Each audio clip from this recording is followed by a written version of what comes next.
Hey, thanks for watching another video from weldingtipsandtricks.com. I'm Jody Collier. And I'm Andrew Cotton. One of the most common pipe welding tests out there is a 6-inch Schedule 80 with a 6010 root. We're just doing the root pass today. Got the piece all set up and locked into place. Starting off with 80 amps. We're going to tack weld it. A good idea is to pay attention to your amperage while you're tacking. It gives you a little bit of a hint whether you're too low or too high. Arc force is going to be set on 50% for this. This is a ESAB Rebel 285, by the way. Fit up is 332 gap, 332 land with 35-degree bevels.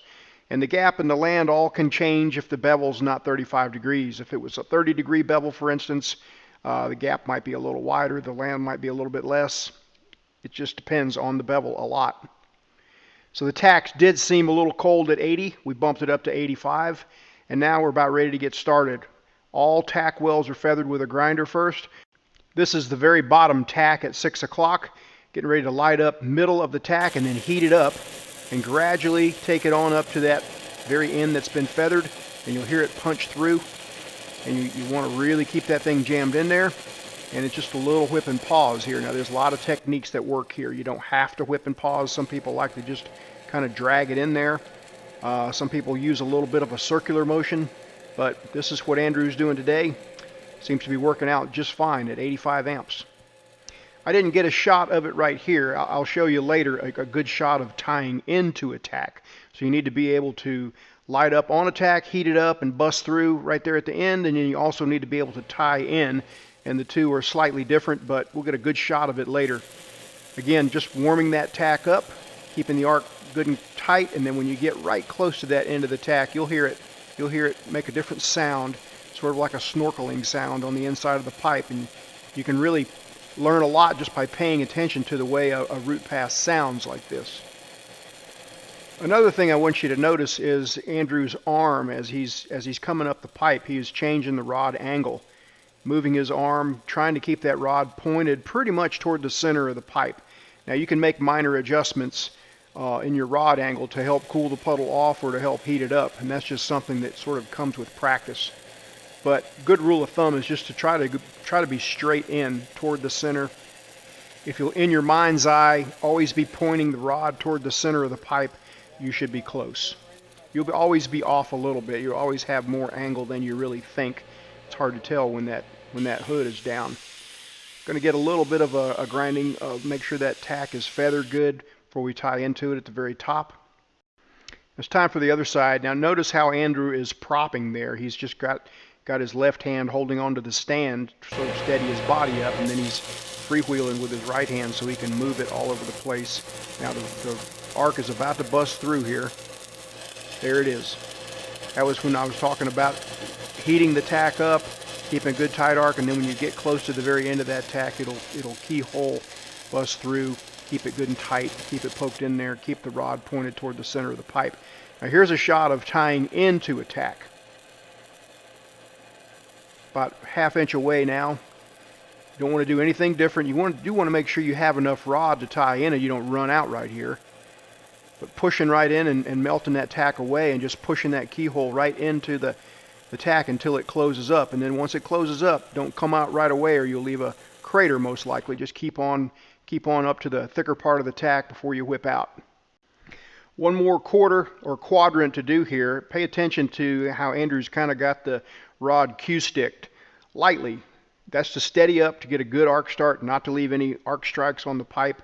You kind of want to put light pressure on it so that you can let go of it nice and easily without moving the rod. So once you get started and get steadied, you get everything going your way, get the keyhole going, then you kind of turn loose of that and then steady up with that other hand or just let it hang at your side or whatever. But that's a common technique, especially for pipeliners, just to get a good start, steadies up the rod.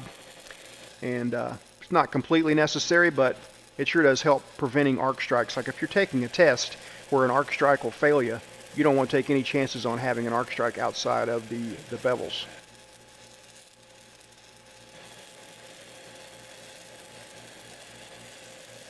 Kind of just coaxing it along.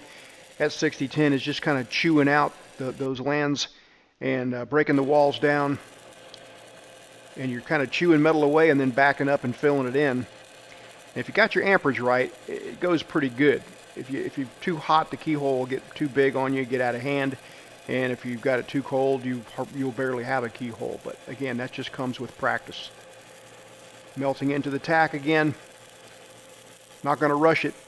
Going to take 2 or 3 more steps before whipping out and get on up to the thick part of that tack.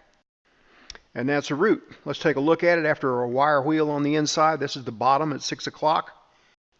We'll pan on upwards, uphill. All right, there's the side tack there at 3 o'clock. Coming on up to 12 o'clock-ish on the other side. Even though this is poked through pretty good, after the hot pass and fill passes, a lot of times it'll push through even further. Okay, coming soon will be the part 2, will be a fill-in cap with 7018, a 2-bead cap. But for this video, I just wanted to focus on the root.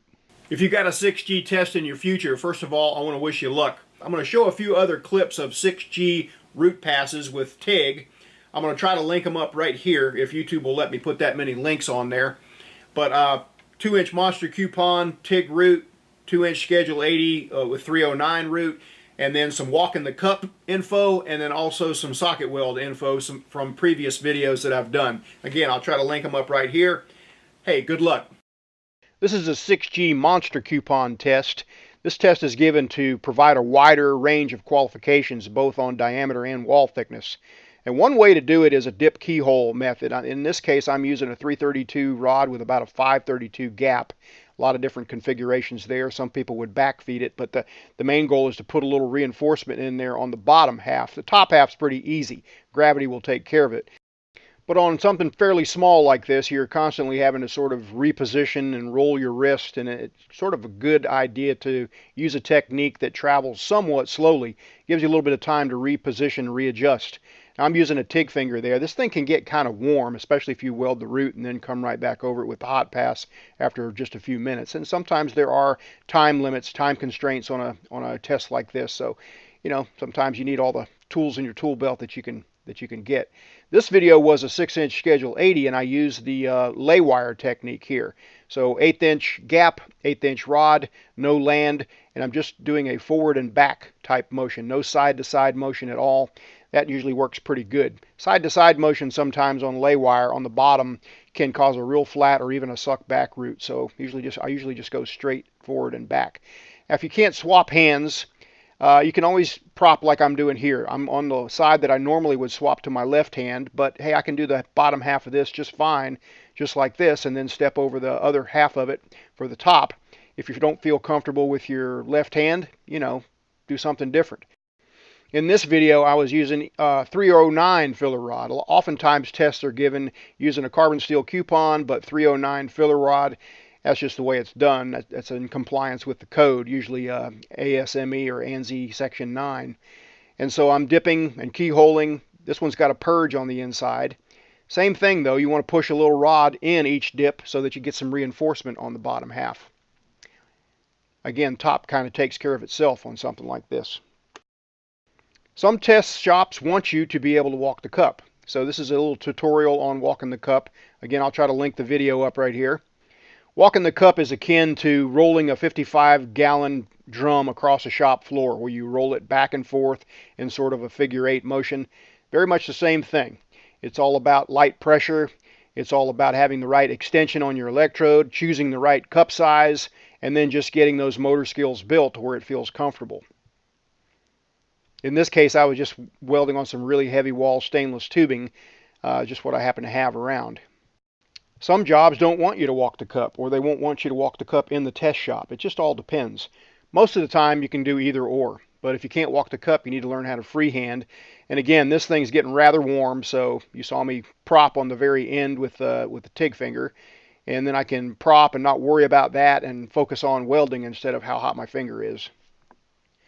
Once you get on a job, you're likely to have to do some socket welds. So they're pretty easy compared to a 6G test, but anything 1 inch and below is kind of tough to walk the cup on, so I usually freehand. And when you freehand, things get really hot again. Sometimes there's no place to prop, and you have to prop pretty much on the fitting or a few inches away from it, so it just helps. TIG finger and a TIG finger XL, They're my products, 100% sourced and assembled in the USA. There are knockoffs out there, but these are the genuine TIG fingers. If you're interested in learning more, just visit weldmonger.com. That is how I support these videos. Thanks for watching. Thanks for your support.